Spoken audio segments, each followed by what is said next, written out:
নমস্কার বন্ধুরা, আশা করি সবাই ভালো আছেন। মিলেমিশের একটা নতুন ভ্লগে আপনাদের সবাইকে ওয়েলকাম। এখন সকালবেলায় খাওয়া দাওয়া করে একটু ভারী করেই জানেন তো টিফিনটা করেছিলাম।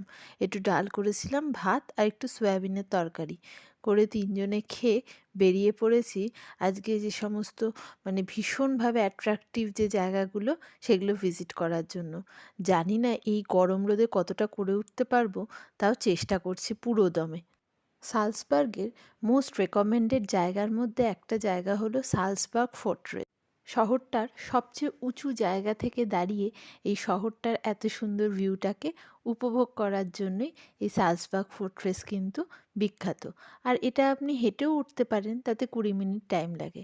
এখন আমরা ক্যাপিটাল প্লাজে পৌঁছে গেছি। এই ক্যাপিটাল প্লাজের সবচেয়ে বিখ্যাত জায়গা হলো এই গোল্ডেন গ্লোবটা। দেখেছেন, একটা মেল ফিগার একটা গোল্ডেন বলের ওপর দাঁড়িয়ে আছে। আর এখানে একটা চেস বোর্ডও কি সুন্দর রাস্তায় আঁকা হয়েছে। এর আগে আমি সাধারণত টিভিতে, সিনেমা এই সমস্ত জায়গাতে এরকম দেখেছিলাম। এই প্রথম চোখের সামনে দেখলাম। এখানে জানেন, লোকজনরা মাঝে মধ্যে দাঁড়িয়ে দাঁড়িয়ে চেসও খেলে। আর এই ক্যাপিটাল প্লাজের আরেকটা নাম হলো চ্যাপ্টার স্কোয়ার। বিখ্যাত আর্টিস্ট স্টিফান স্ট্রাহল 2007 সালে সালসবার্গ ফাউন্ডেশনের ইনিশিয়েটিভ হিসেবে এই গোল্ডেন গ্লোবটা তৈরি করেন। একটা গ্লাস মেটালের ওপর এটা কিন্তু পুরো 24 ক্যারেট পিওর গোল্ড প্লেটিং করা। আর তার পাশে যে ফাউন্টেনটা, এটার নাম হলো নেপচুনস ফাউন্টেন। এটাও এখানে কিন্তু খুব ফেমাস। আমার ছানা এখন নেপচুন ফাউন্টেনে নেমে স্নান করার জন্য খুব লাফালাফি শুরু করেছে। যাই, ওকে নিয়ে এবার অন্যদিকে চলে যেতে হবে। আর এবার গোল্ডেন গ্লোবকে পেছনে ফেলে আমরা চলে এলাম বিখ্যাত সালসবার্গ ক্যাথেড্রালের সামনে। এটা কিন্তু আরেকটা দেখার মতো জায়গা। এর ইতিহাসও আছে। জানেন, এই সালসবার্গ ক্যাথেড্রালটা 774 খ্রিস্টাব্দে নির্মিত হলেও আগুনে পুড়ে গিয়েছিল। তারপর আবার 1184 সালে এটা রিবিল্ড হয়। আর এখন আমরা যাচ্ছি বিখ্যাত ডম কোয়ার্টার মিউজিয়ামে। এর ভেতর টোটাল 3খানা মিউজিয়াম আছে। জানেন, আমাদের মোটামুটি প্রায় 2.5 থেকে 3 ঘন্টা, তাও প্রায় ছুটে ছুটেই দেখেছি, এই মিউজিয়ামটা ঘুরে দেখতে সময় লেগেছিল। আর এখানকার টিকিট মোটামুটি 5 ইউরোর মতো পড়ে। তো আমাদের যেহেতু হোল্ডে একটা টিকিট 30 ইউরো দিয়ে পার পার্সন কাটাই ছিল, তো সেটা টিকিট এইটার মধ্যে ইনক্লুডেডই ছিল। প্রায় 8.5 মিলিয়ন ইউরো খরচা করে 2006 সালে এই মিউজিয়ামটা বানানো শুরু করা হয়। আর 2014 সালের মে মাস থেকে এটা জনসাধারণের জন্য একদম ওপেন করে দেওয়া হয়। ভাবা যায় 8.5 মিলিয়ন ইউরো মানে কত টাকা হতে পারে।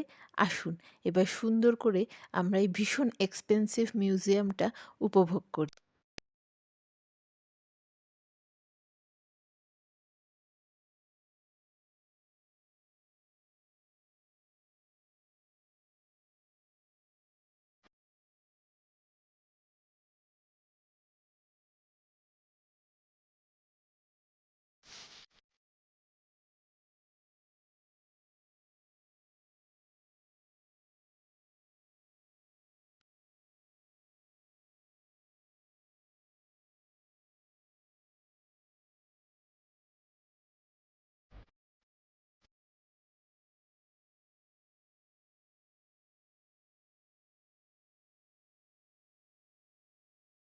পুরো মিউজিয়ামটা জুড়েই এই সিলিংয়ে আঁকা বিভিন্ন ইউরোপিয়ান যুদ্ধগুলোর কাহিনী সত্যি মনটা একদম ছুঁয়ে গেল।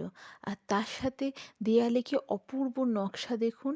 এই জায়গাটা আবার ভীষণ সুন্দর।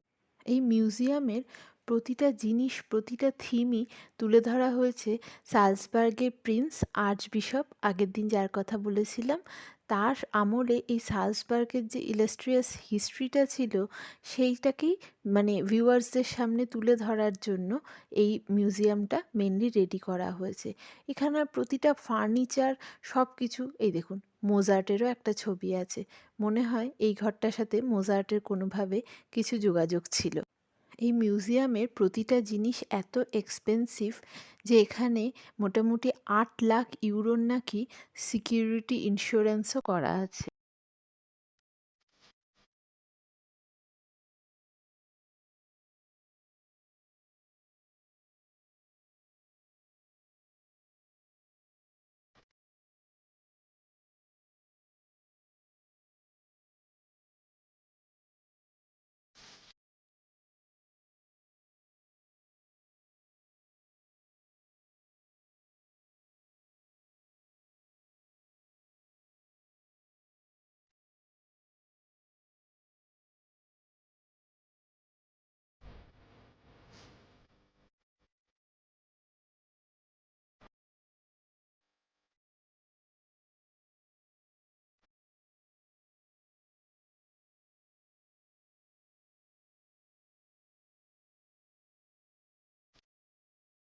কোয়ার্টিয়ার মানে কিন্তু রেসিডেন্স, মানে এর ভেতরে ক্যাথিড্রাল চার্চ ছাড়াও এখানে কিন্তু বহু মানুষ থাকতো, মানে বেশ বড়লোক টাইপের মানুষেরা।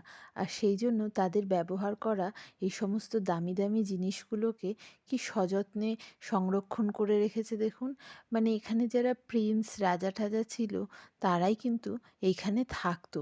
সেই জন্যই এই জায়গাটার নাম ডোম কোয়ার্টিয়ার মিউজিয়াম। এছাড়াও এখানে আরও মিউজিয়াম আছে, যেইখানে ধরুন বিভিন্ন বীর সেনাদের পদক, তারপর বিভিন্ন যে খেলা ঠেলার জন্য যে সমস্ত এরা কাপ ঠাপ জিতেছিল সেই সব কিছুই রাখা রয়েছে। চলুন এবার ঘুরতে ঘুরতে ওই দিকটা একটু যাই। মা বাবার খুব ভালো লাগলেও ছানার কিন্তু একদম পোষাচ্ছিল না, তাই শেষের দিকটা বেশ তাড়াতাড়ি ঘুরেই ক্যাথিড্রালের বাইরে চলে আসতে হলো। আসুন বাইরে থেকে আপনাদের এই ক্যাথিড্রালের কাজটা দেখাই। আর এইটাকে বলে হচ্ছে রেসিডেন্স প্লাস। এটাও কিন্তু মারাত্মক বিখ্যাত জায়গা। এইখানে সমস্ত প্লাসগুলো দেখলাম ইউরোপিয়ান কালচারে ভীষণভাবে চলে। আর এই দেখুন, এটার উপর থেকে নিচ অবধি কি অসামান্য নিখুঁত কাজটা একটু ভালো করে দেখলেই চোখ মন সব কিন্তু ভরে যায়।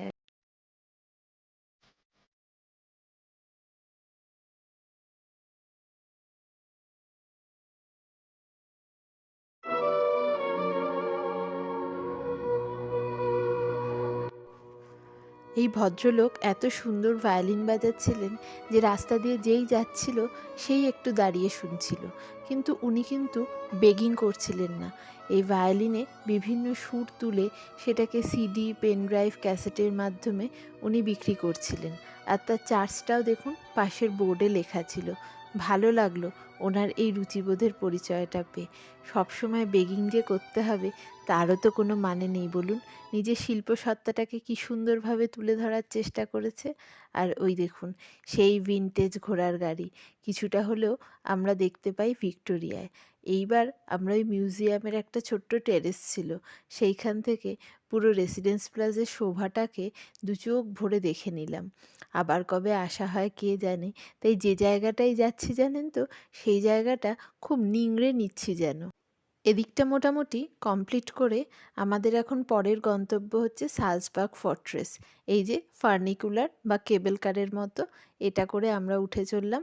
5 সেকেন্ডের মধ্যেই জানেন প্রায় 20 মিনিটের হাঁটা পথের রাস্তা পৌঁছে গেলাম।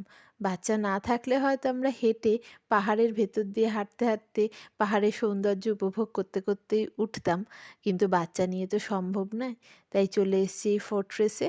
এবার এইখান থেকে সালজবার্গ শহরটার পুরো ভিউ উপভোগ করা, এটাই হচ্ছে এই শহরে বেড়াতে আসার একটা মানে অন্যতম প্রধান আকর্ষণ। এই যে দেখুন কি অপূর্ব লাগছে। পুরো শহরটাকে যেন নিজের মুঠোবন্দি করে আমরা মুঠোফোনের মধ্যে ভরেও ফেলতে পেরেছি। দূর থেকে আল্পস পর্বত, তারপর এত সবুজের মধ্যে দিয়ে সেই যে সালজবার্গ রিভার বয়ে চলেছে, আর তার চারপাশে অসংখ্য সুন্দর সাদা সাদা সাদা সাদা বাড়ি ঘরদোর, কি ভালো যে লাগছে দেখতে। আর ওই দেখুন সেই গোল্ডেন গ্লোবটাও দেখা যাচ্ছে। এই তো কিছুক্ষণ আগে আমরা ওই গোল্ডেন গ্লোবটার কাছেই ছিলাম, আর এখন সেটা কত দূরে। কি ভালো লাগছে এই দৃশ্যটা, সে মানে বলে বোঝানো যাবে না। মনোমুগ্ধকর। ঘন্টার পর ঘন্টা যেন এখানে দাঁড়িয়েও থাকা যায়।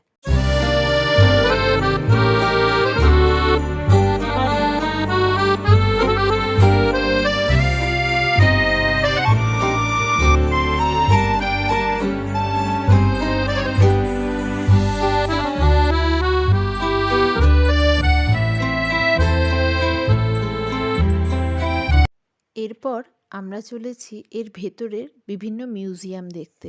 এর ভেতরে একটা পুতুলের মিউজিয়াম আছে জানেন তো, তবে ওইটা অনেক বড়, তাই ওটা মনে হয় আমাদের দেখা হবে না। তাছাড়া আরেকটা মিউজিয়াম আছে ছোট করে, সেটা দেখব। আর এখানে টপমোস্ট পয়েন্টে উঠে আমরা দেখব শহরটাকে আরেকবার। এবার ভয় লাগছে ওই টপমোস্ট পয়েন্টে আবার এই কিন্ডারওয়াগন নিয়ে যাওয়া যাবে না। কিছুটা এই এতটা অবধি লিফটে যাওয়া গেলেও এরপর কিন্তু সিঁড়ির পর সিঁড়ি, প্রায় 400 সিঁড়ি। এবার সেইটা পেরিয়ে রিভু কতটা উঠতে পারবে হেঁটে হেঁটে, সেটা একটা প্রশ্নচিহ্নও বটে। আসুন এই জায়গা দিয়ে আরেকবার শহরটাকে দেখি। এই জায়গায় এসে যোধপুরের সেই মেহেরানগড় ফোর্টটার কথা জানেন তো, খুব মনে পড়ে যাচ্ছে। অনেকটা আমি যেন সেই রকমই সিমিলারাইজ করতে পারছি।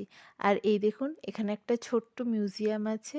যেহেতু এটা নুনের শহর সালজবার্গ, তাই নুন দিয়ে পুরো শহরটাকে একদম সেই আল্পস পর্বতের শুরু থেকে করে একদম পুরো শহরটাকে দেখুন নুন দিয়ে তৈরি করেছে। কি অপূর্ব লাগলো না ব্যাপারটা? আমার তো দারুণ লেগেছে। পুরো জিনিসটা দেখুন নুনের তৈরি। আর কি নিখুঁত সেই কাজটা! একটা শহরকে পুরো নুন দিয়ে তৈরি করে একটা নুনের ঢিবির ওপর দাঁড় করানো কিন্তু চারটিখানি কথা না, তাই না? মানে যে মেহনত করে এই কাজটা করেছে সেই আর্টিস্টকে অসংখ্য কুর্নিশ জানাতে হয়। আপনারাও জানাবেন কেমন লাগলো। না, আমাদের ছেলেকে আমরা বড্ড আন্ডাররেট করে ফেলেছিলাম। 400 সিঁড়ি ঠেঙিয়ে আমরা কিন্তু এখন সালজবার্গ শহরের টপমোস্ট পয়েন্টে উঠে দাঁড়িয়ে আছি আর শহরটাকে আরও উঁচু থেকে উপভোগ করছি। ছানা কিন্তু খুব সুন্দরভাবে, বরঞ্চ খুব এন্থুর সাথে উপরে উঠেছে। জানেন, কোনো বাচ্চা নেই, শুধু আমার ছানা একা। বাকি সবাই যারা পর্যটক এসছে তারা তো দেখে অবাক হয়ে যাচ্ছে এইটুকু বাচ্চা যে এতগুলো সিঁড়ি ভেঙে ওপরে উঠেছে। 400 সিঁড়ি ঠেঙিয়ে প্রচণ্ড ক্লান্ত হয়ে অবশেষে আমরা আইসক্রিম খেয়ে নিজেদের ঠান্ডা করলাম। আর তারপর এবার বাড়ির উদ্দেশ্যে রওনা হব, কারণ এখন আর পারছি না। বাড়িতে গিয়ে একটু রেস্ট নিয়ে তারপর আবার বিকেলে বাকিটা ঘুরে ফেলবো। যাই হোক, আমার ভিডিওটা যদি ভালো লেগে থাকে তাহলে অবশ্যই লাইক, কমেন্ট, সাবস্ক্রাইব আর ফলো করে আমাকে এগিয়ে নিয়ে যাবেন। নমস্কার।